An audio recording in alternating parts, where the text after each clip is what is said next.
forward. Allow me to present the MEC for Education, who's the acting Premier. He started acting while the Premier was still there on Friday when he had to deal with other responsibilities when the Premier was delegating other responsibilities to us. And I'm going to defy him, and I hope he's not going to reshuffle me because he's got those powers to do that. The person I'm presenting to you is born in the royal village of Motlaletsi, the traditional headquarters of Sekhukhune land. He is a descendant of the great warrior King Sekhukhune of Bapedi.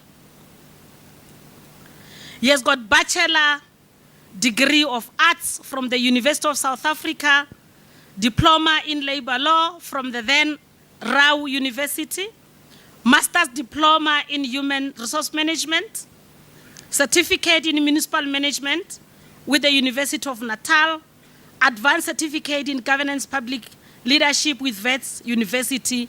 As we speak, he's challenging you, is studying masters in public administration with University of Limpopo.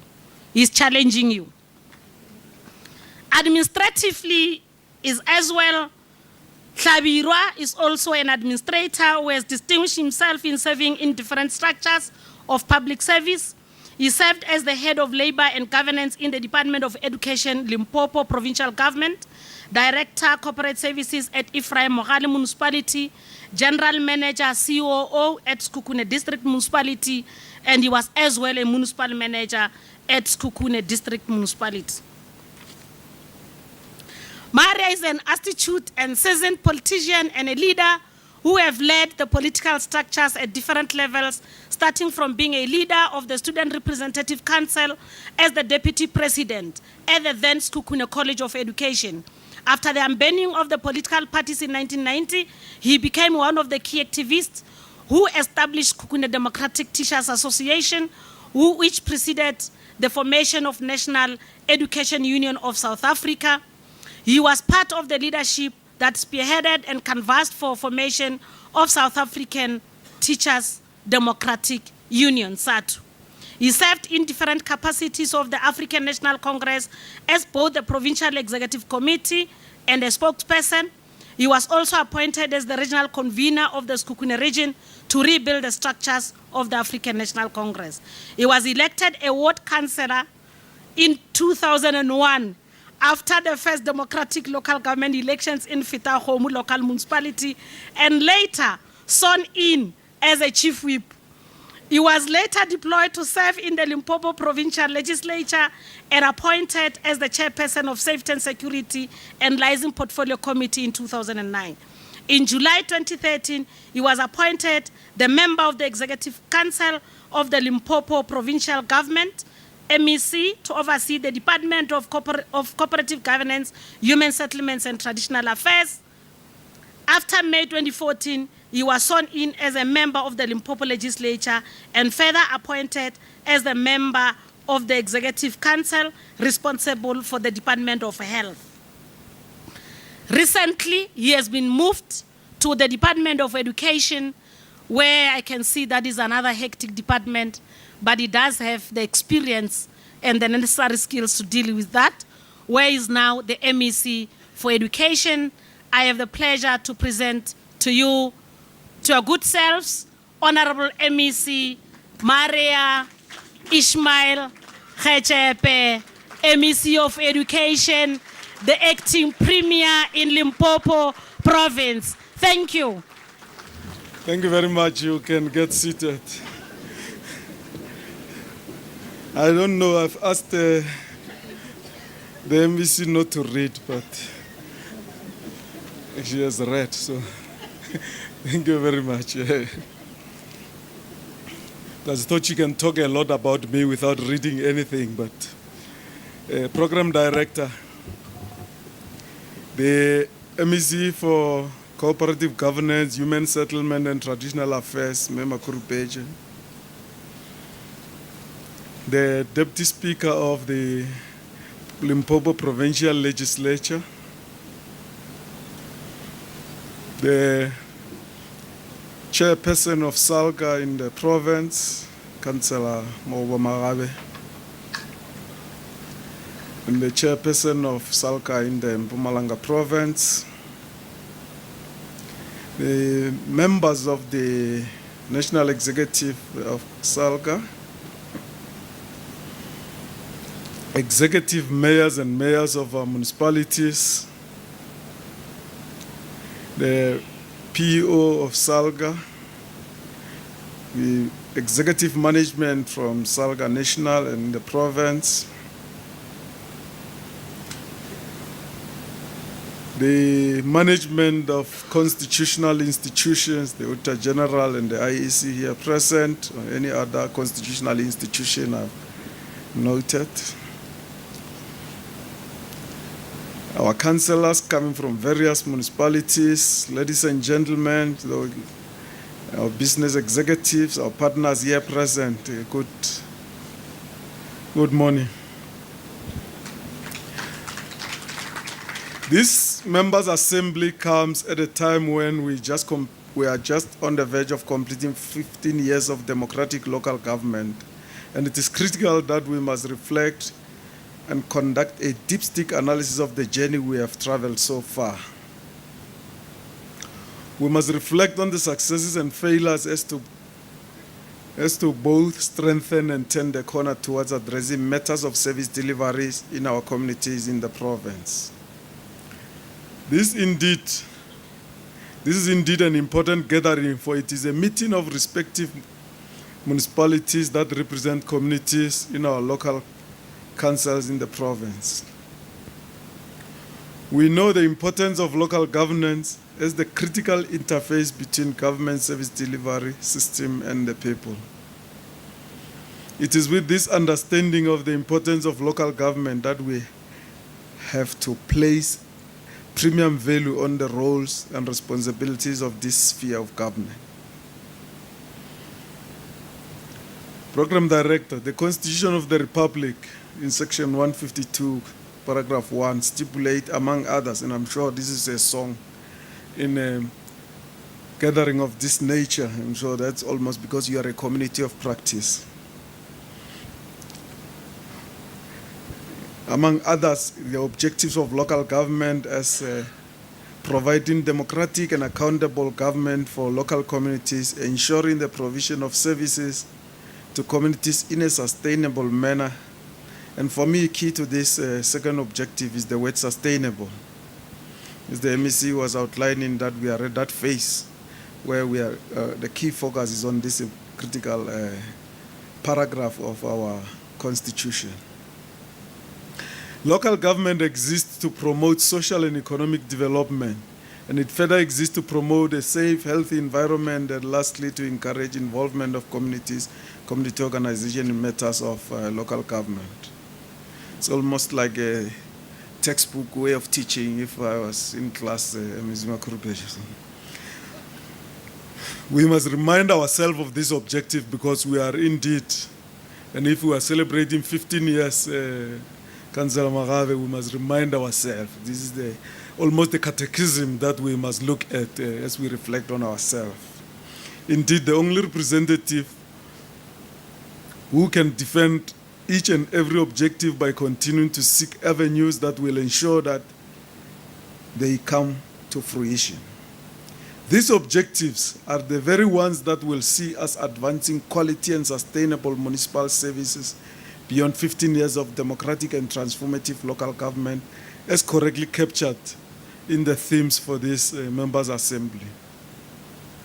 The expectation is that at this important sphere, which is at the coalface of service delivery, we should be somewhere in terms of an achievement boasting a strengthened local government. 15 years of democratic local government is quite a long time to be still in the process of figuring things out. And I'm sure that's why we told ourselves when we started this term that we are transiting. We are now into sustainability. It is a long time to know how to deploy technical expertise in our municipalities, address issues of capacity, skills development, ensure sound financial management, and ensuring that there is good governance and accountability at our municipalities. It has been 15 years of building a developmental state that is able to sustain itself and meet the needs of our communities. Functionality of our municipalities depend largely on the training and support, capacity building programs, and this is a target that we must not take lightly if we are to steer for a high level of service. We need certainly the most tangible form of public service that is familiar with poverty profiles of families in the area, and each and every ward must, without fail, be a custodian of all the critical information such as unemployment, poverty levels in their wards. Without this information, intervention will not be swift, and without such information at our fingertips, we will not succeed in influencing council to develop strategic IDPs and LEDs. The fact is, we need realistic plans to deal with the challenges affecting our people.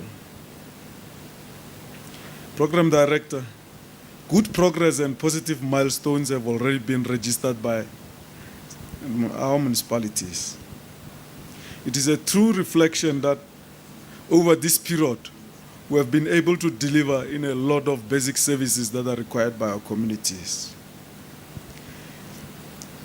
And I'm sure you're aware that while we have delivered in especially water, electricity, much more still needs to be done in terms of refuse removal. And we've already sketched through the chairperson of Limpopo, and I don't want to repeat that. We have done a lot in terms of the provision of water, but much more can be done in terms of how do we sustain that service, ensure that the infrastructure that we put on the ground delivers on the services, delivers water to our people. And that is the program that you assist with at the moment. Program Director, our province is one of the largest, of the least urbanized provinces, with the majority of the population living in rural areas.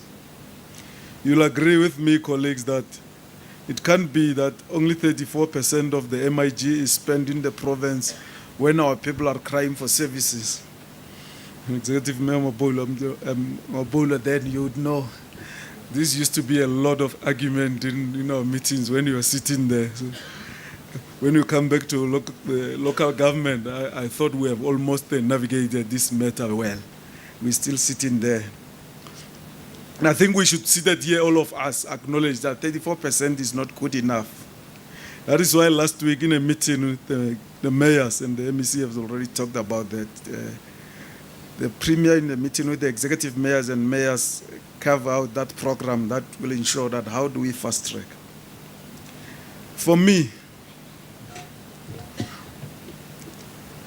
when do we become smart spenders and activists of infrastructure rollout? I think that's the question that we must be assist with in this assembly. Where is the forward planning? We have been talking about this, I'm sure, in any of our assemblies. Where is it in practice? And the community of practice is ourselves. So we need to ask that question when we sit here today. How much of resources are we spending on what we call forward planning?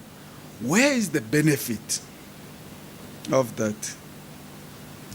We should ask ourselves all these questions because we know that the real politics are actually about how we develop our communities and change their lives for the better. It is therefore important to identify the key role players and then align our plans, including aligning, because you have the sphere that should actually be aligned, the plans of all the three spheres. Let's take seriously the turnaround time and appointment of competent people with regard to our infrastructure projects. Tender advertisement cannot just be delayed when there are no compelling reasons, while such kind of a service will make a difference to the lives of our people. It can't be right. It can't be right that we advertise and advertise without appointment when our people are waiting for those services. And when they start protesting, how much the protest turns ugly, and all of us sit there in those protests. It can't be that we're bureaucratic how we run government and that does not change the lives of our people. We are defeating the very objective that local government is meant to champion. As representative, we know very well the challenges of local communities, and we expect you to be agents of economic development. Because I'm sure all of us seated here, we know how much the rollout of infrastructure will change the lives of our people, even economically. The meeting between the Premier and the mayors, and the executive mayors, sets the targets, and the critical to that is that I'm sure we expect that turnaround. We expect the whole concept of horizontal learning that has come through to be followed up so that we have our municipalities will learn even from each other in the province. And I'm sure there's been a lot of learning that has been taking place in between municipalities. But if there are good practices happening here, it's important that we do that and ensure that in the 6 months that has been given, we are able to turn around the system. It is neither here nor there, Program Director, that the Uta General has been raising a number of issues with the local government, relating to local government and provincial and national government. Now that we are at a meeting where we're dealing with the local government sphere, it is important to look at the issues that the Uta General continue to raise in this area.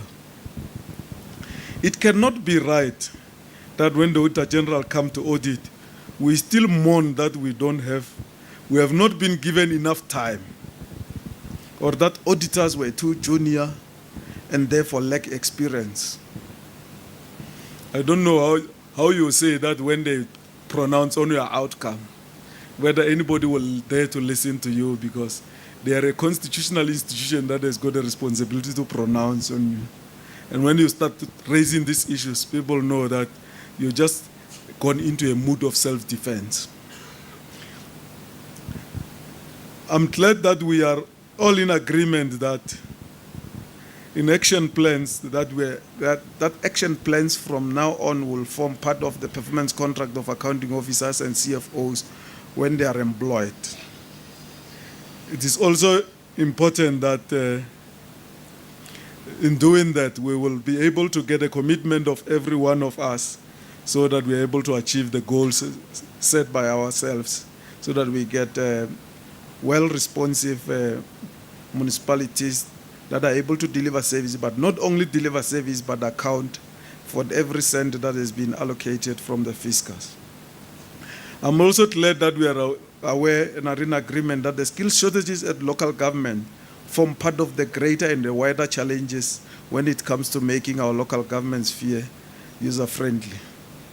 The amended municipal acts now require certain qualification and years of experience in local government. That in itself is not enough for us to reach the apex of service delivery without a dedication of a certain kind.